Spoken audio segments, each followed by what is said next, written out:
पोषण करी जोई ताकर नाम भरत अस होई।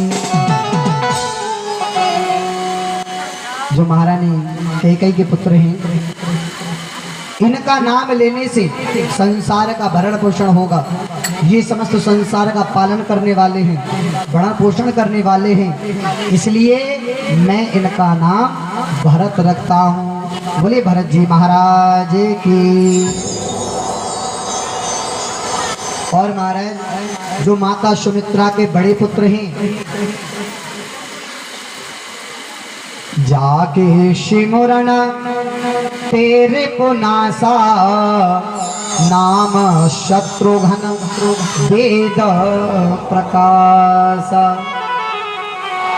जिनका नाम लेने से शत्रुओं पर विजय प्राप्त हो जाती है, ऐसे पुत्र का नाम मैं शत्रुघ्न रखता हूँ। बोले शत्रुघ्न महाराज की। अब छोटे पुत्र की ओर देखा है, वशिष्ठ जी महाराज कहते हैं, लक्षण धामय राम प्रिया सकल जगत आधार, गुरु वशिष्ठ तेहि राखा लक्ष्मण नाम उदार। आज कहा दशरथ जी, जो गुणों के लक्षणों के धाम होंगे, भगवान राम के सबसे प्यारे होंगे, इसलिए मैं इनका नाम लक्ष्मण रखता हूँ। वही लक्ष्मण जी महाराज की। हमारे चारों पुत्र कुछ बड़े हुए, बड़े होने के बाद गुरु वशिष्ठ जी का पढ़ने के लिए गए और छोटी ही आयु में समस्त विद्याओं को पान किया। गुरु ग्रह पढ़न गए रघुराई, अल्पकाल सब विद्या पाई। क्योंकि राम जी कौन सा कार्य करते हैं जो आजकल के बच्चे नहीं करते, शर्माते हैं करने में। कौन सा काम है? प्रातः काल उठ के रघुनाथा और मात पिता गुरु ना वही माथा। प्रभु श्री राम जी प्रातः काल में उठते हैं और प्रातः काल में उठ करके अपने माता पिता के, अपने गुरुओं के, अपने बड़े बुजुर्गों के चरणों को स्पर्श करते हैं। यहाँ कोई है जो जिसके पुत्र प्रातः काल में उठ करके चरणों को स्पर्श करते हो प्रतिदिन रोज? देखिए एक ही है बस, और नहीं कोई। साल 6 महीने बारे नहीं, जो रोज करते हो नित्य प्रति, बहुत आवश्यक है। अपने बच्चों को सिखाएं, सिखाया करें। आजकल यही कारण है कि वृद्धाश्रम को ज्यादा ही खुल गए हैं।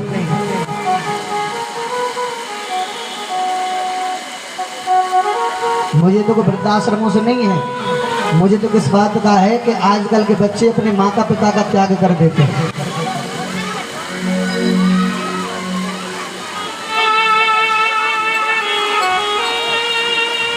एक कन्या ने बड़ा सुंदर लिखा। एक कन्या ने कहा कि अगर अपने माता पिता को कन्या अपने साथ रखने लग जाए तो ये वृद्धाश्रम ही बंद हो जाए। तो उस पर एक भक्त ने बड़ा सुंदर जवाब दिया कि अगर वही कन्या अपने सास ससुर को अपने माता पिता मान ले तो वास्तविक सत्य है कि ये वृद्धाश्रम ही बंद हो जाए।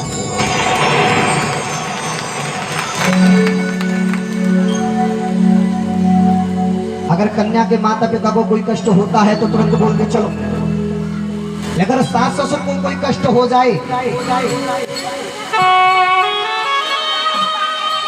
होने दो, क्या हुआ,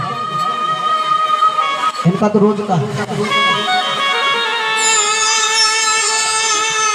विचार करना मेरी माता बहन। जो बोते हैं वही पाते हैं। ये कर्म क्षेत्र है, यहाँ जो हम बोते हैं वही हमें पाना है। इसलिए इस बात का अवश्य विचार कर ले। क्यों? कर्म प्रधान विश्व रच राखा, जस फल कर रही सो तस फल चाखा। जैसा हम यहाँ कर्म करेंगे वैसे ही हमें फल की प्राप्ति होगी। आज आप अपने माता पिता की सेवा करेंगे, अपने सास ससुर की सेवा करेंगे, तो आपके पुत्र देखेंगे कि हमारे माता पिता कैसे हमारे दादी बाबा की सेवा कर रहे हैं, आगे हमें भी ऐसे ही सेवा करनी है। और आप जब उनको अपशब्द बोलोगे, अपने सास ससुर को अपशब्द बोलोगे, उनको डांटोगे, उनकी सेवा नहीं करोगे, तो पुत्र देखेगा हमारे माता पिता हमारे दादे बाबा के साथ में ऐसे करते हैं, आगे चलकर हमें भी यही करना है। क्योंकि जब पुत्र छोटा होता तो जो हम सिखाते हैं वो वही सीखता है। जैसे कि किसी व्यक्ति ने किसी को कर्जा दिया, प्रेम से कहिए श्री राधे। किसी व्यक्ति ने किसी से कर्जा ले लिया और वो कर्जे वाला घर आया, और कर्जे वाले को देख करके जिसने कर्जा लिया तो वो अंदर छुप गया।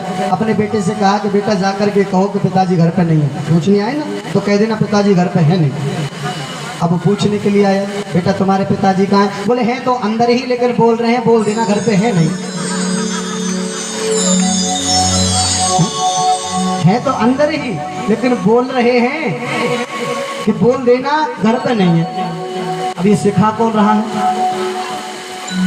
हम स्वयं सिखा रहे हैं। झूठ बोलना हम स्वयं सिखा रहे हैं, और फिर हम अपने बच्चों से कहते झूठ नहीं बोलना चाहिए। सिखा तुम रहे हो, बोल रहे झूठ नहीं बोलना चाहिए। मैं कहता हूं तुम झूठ बोलना बंद कर दीजिए, तुम्हारे बच्चे भी झूठ बोलना बंद कर देंगे। हम स्वयं तो झूठ बोलना बंद करते नहीं। अच्छा ये भी बड़ी विडंबना है, झूठ बोलना सबको पसंद है, सुनना किसी को पसंद नहीं है। झूठ बोलना सब चाहते हैं, सबको पसंद है झूठ बोलना, लेकिन सुनना कोई नहीं चाहता। तुम्हारा जब सुनना नहीं चाहते तो बोलो भी मत। उस बात को बोलते ही क्यों जिसे आप स्वीकार नहीं कर सकते। जिसे हम स्वयं स्वीकार नहीं कर सकते उसको दूसरे से कैसे कहें कि तुम स्वीकार कर लो? वही क्यों करें?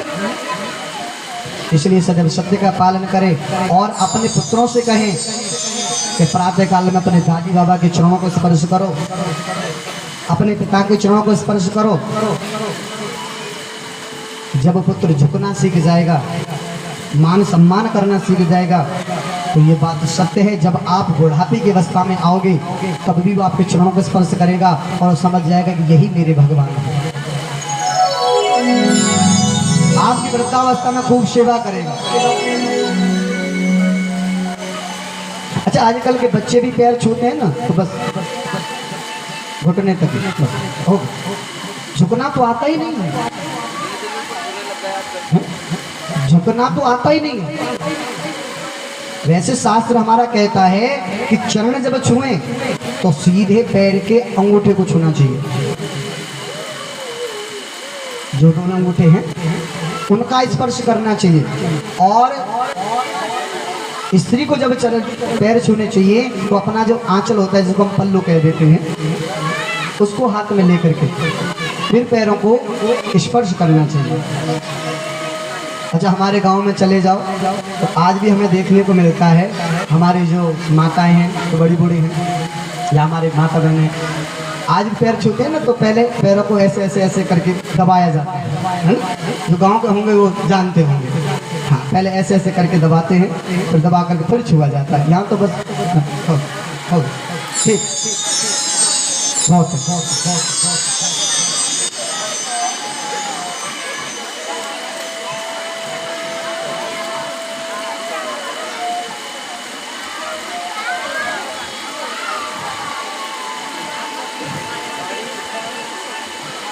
तो आज परम पूज्य गुरुदेव भगवान सुखदेव जी महाराज गंगा के किनारे विराजमान हैं। पूज्य गुरुदेव भगवान कहते हैं भगवान विद्याध्ययन करके आए और विद्याध्ययन करने के बाद में आज जैसे ही अपने महलों में आए हैं, गुरु विश्वामित्र आज सोमा यज्ञ करने जा रहे हैं। लेकिन महाराज राक्षस लोग, दैत्य लोग उनके यज्ञ को पूर्ण नहीं होने देते। कभी तो आकाश मार्ग से हड्डियां गिरा देते हैं, मांस के टुकड़े गिरा देते हैं, रुधिर रक्त गिरा देते हैं, या यज्ञ को ही विध्वंस कर देते हैं, यज्ञ की सामग्री को इधर उधर फेंक देते हैं। जब पता चला है कि भगवान का अवतार हो चुका है तो राजा दशरथ जी के पास में आए और आकर के दशरथ जी से कहा कि राजा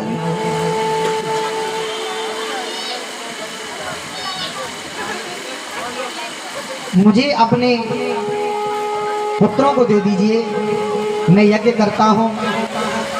राक्षस लोग मेरे यज्ञ को पूर्ण नहीं होने देते हैं, इसलिए मैं चाहता हूँ कि मेरा ये सोमा यज्ञ पूर्ण हो जाए। तो आज विश्वामित्र जी कहते हैं, मैं यज्ञ जिस समय करता हूँ दुख मुझको निश्चर देते हैं, पूजा सामग्री हवन कुंड सब नष्ट भ्रष्ट कर देते हैं, पूजा सामग्री हवन कुंड सब नष्ट भ्रष्ट कर देते हैं।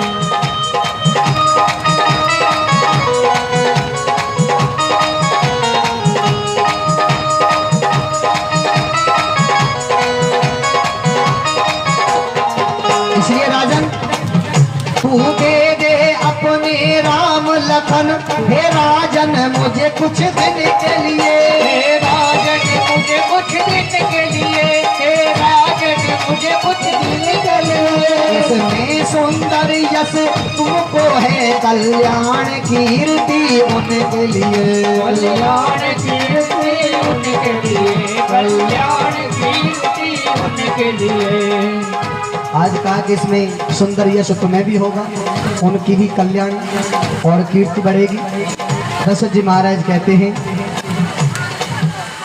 कि मैं कैसे राम और लक्ष्मण को दे दूं, चौथी अवस्था में मैंने उनको पाया है, मैं राम और लक्ष्मण को नहीं दूंगा।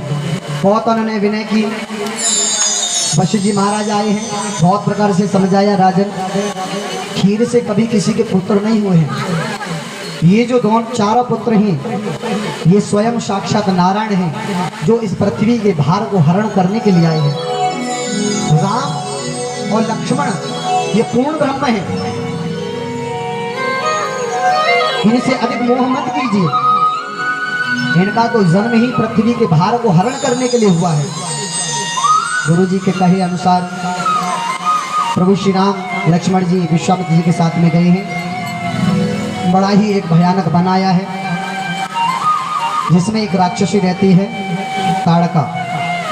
भगवान ने उस ताड़का का वध किया। भगवान और आगे बढ़े, एक बड़ा ही सुंदर वन है जिसमें एक सुंदर आश्रम है। महाराज उस आश्रम को देखा, उसमें कोई भी जीव जंतु नहीं है, उसमें एक पत्थर की शिला खड़ी है जो देखने में ऐसा प्रतीत हो रहा है जैसे महाराज कोई स्त्री हो।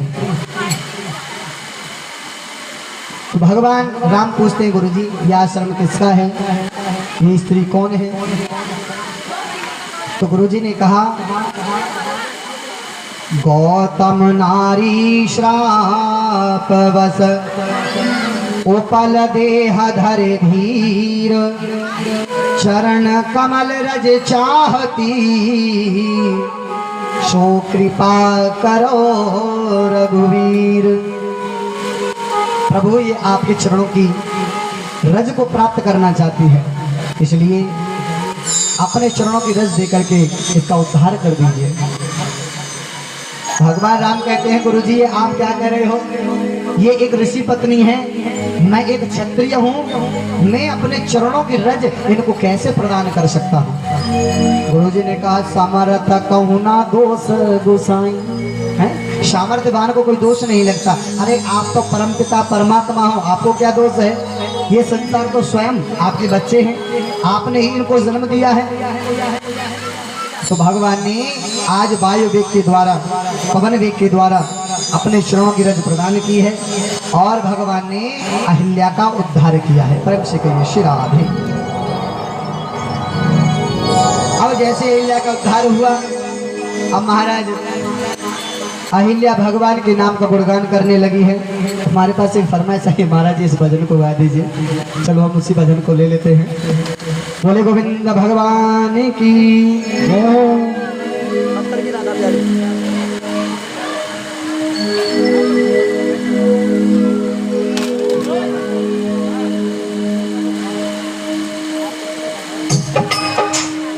और बड़ा सुंदर भाव है, इसी भाव को सभी गुनगुनाएं। बोले गोविंद भगवान की जय। पत्थर की राधा प्यारी, पत्थर के कृष्ण मुरारी, पत्थर से पत्थर घिसके पैदा होती चिंगारी। पत्थर की राधा प्यारी, पत्थर के कृष्ण मुरारी, पत्थर से पत्थर घिसके पैदा होती चिंगारी। पत्थर की नारी अहिल्या, पग से श्री राम ने तारी। पत्थर के मठ पर बैठी मैया हमारी। पत्थर की कृष्ण मुरारी, पत्थर की राधा प्यारी, पत्थर से कृष्ण मुरारी, पत्थर की राधा प्यारी, पत्थर के कृष्ण मुरारी।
पत्थर की राधा प्यारी, पत्थर के कृष्ण मुरारी, पत्थर से पत्थर घिसके पैदा होती चिंगारी। पत्थर की नारी अहिल्या, पग से श्री राम ने तारी। पत्थर के मठ पर बैठी मैया हमारी। पत्थर की राधा प्यारी, पत्थर के कृष्ण मुरारी, पत्थर से पत्थर घिसके पैदा होती चिंगारी।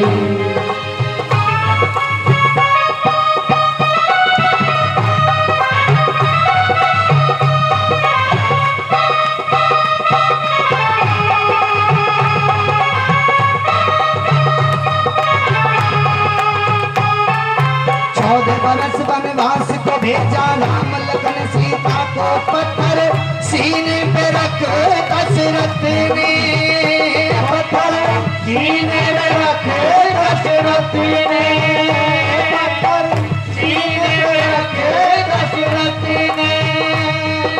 पुत्र जुदाई का भी पत्थर सहा, देव की मां ने कैसी लीला रची कुदरत ने। वो कैसी लीला रची कुदरत ने, वो कैसी लीला रची कुदरत ने। वो पत्थर तन में पड़ा जिसमें ठाकुर बसा, पत्थर तन में पड़ा जिसमें ठाकुर बसा। वो पत्थर के जगह जगह पर भोले भंडारी। पत्थर की राधा प्यारी, पत्थर के मुरारी, पत्थर से पत्थर घिसके पैदा होती चिंगारी।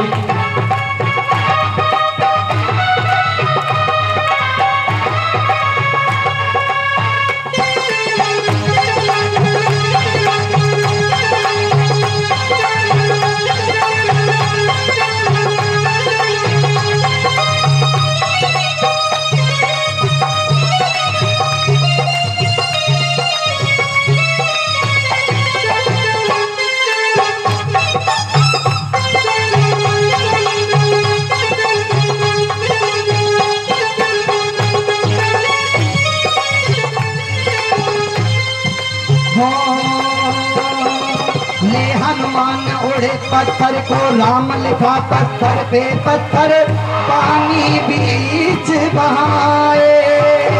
पत्थर पानी बीच बहाए, पत्थर पानी बीच बहाए।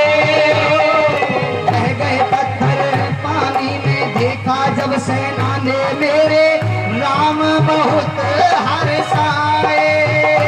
मेरे राम बहुत हर्षाए, मेरे राम बहुत हर्षाए।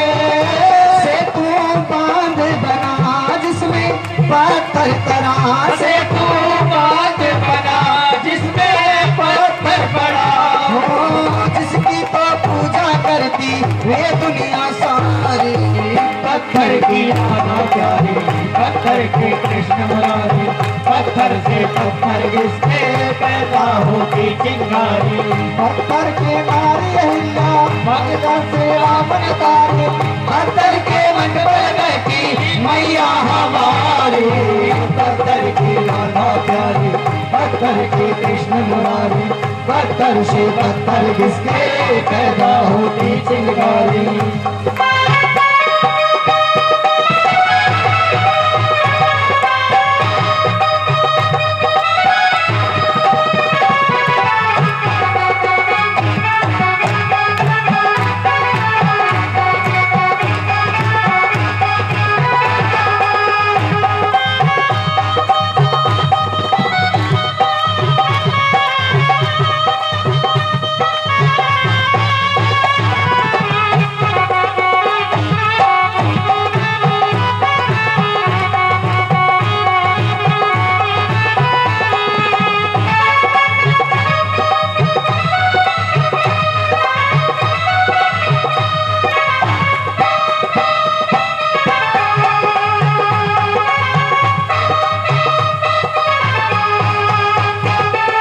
हनुमान जो लाए पत्थर संजीवन ले आए सारे वीर पुरुष हर्षाए।